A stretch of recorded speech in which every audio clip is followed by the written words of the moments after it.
Hi friends, good morning. Welcome to Indo's Kitchen and Vlogs.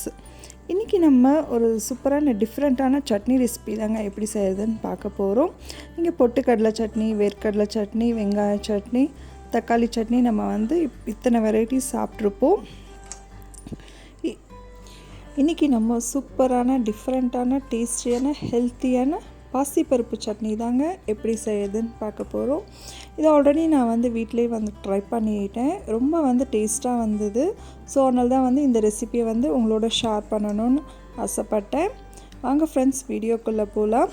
அதுக்கு முன்னாடி சேனலை subscribe பண்ணலைன்னா சப்ஸ்கிரைப் பண்ணிவிட்டு பாருங்கள் ஃப்ரெண்ட்ஸ். அப்போ தான் நான் போடுற வீடியோ உங்களுக்கு நோட்டிஃபிகேஷனில் வரும்.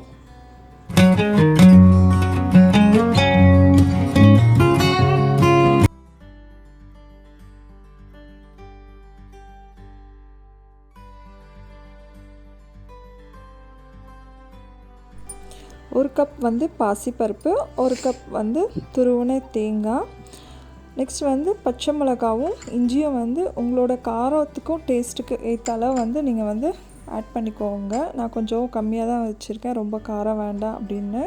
ஸோ நம்ம பருப்பு எந்த அளவு எடுக்கிறோமோ அதே ஈக்குவல் அமௌண்ட் தான் துருவின தேங்காயும் எடுத்துக்கணும். நம்ம முதல்ல பாசிப்பருப்பை ட்ரை ரோஸ்ட்டாக வறுத்து எடுத்துக்கோங்க.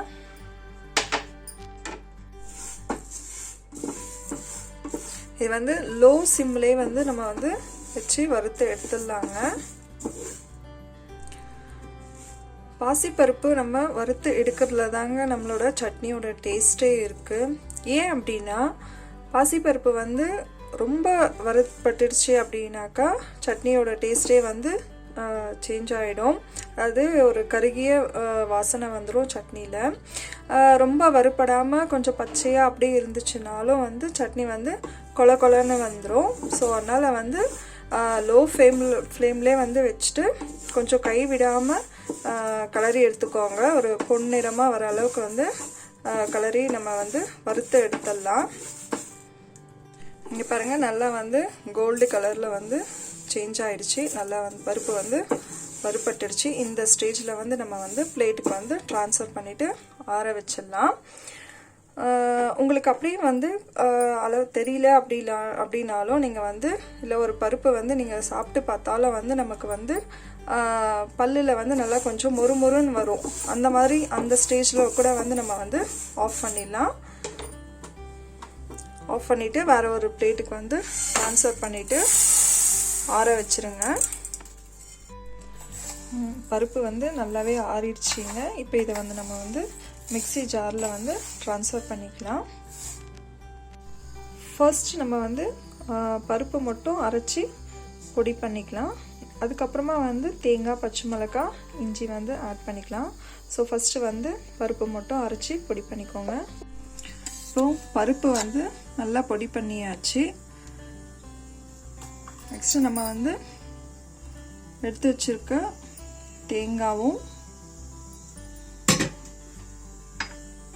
அதுக்கப்புறம் நான் காரத்துக்கு 2 பச்சை மிளகாய், கொஞ்சம் இஞ்சி வச்சுருக்கேன். நீங்கள் காரம் எந்த அளவுக்கு உங்களுக்கு வேணுமோ நீங்கள் அந்த அளவுக்கு ஆட் பண்ணிக்கோங்க. டேஸ்ட்டுக்கு ஏற்ற அளவு சால்ட்டும் ஆட் பண்ணிக்கலாம்.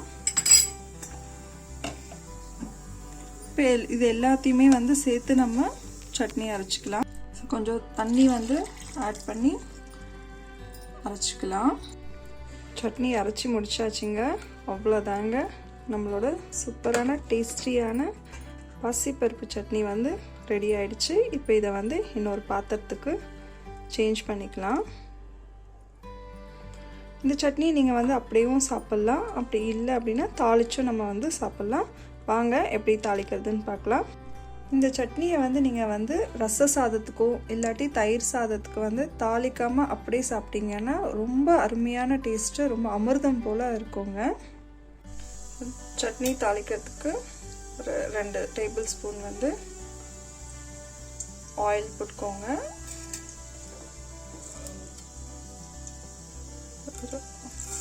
கொஞ்சமாக சீரகம், கொஞ்சமாக கடுகு,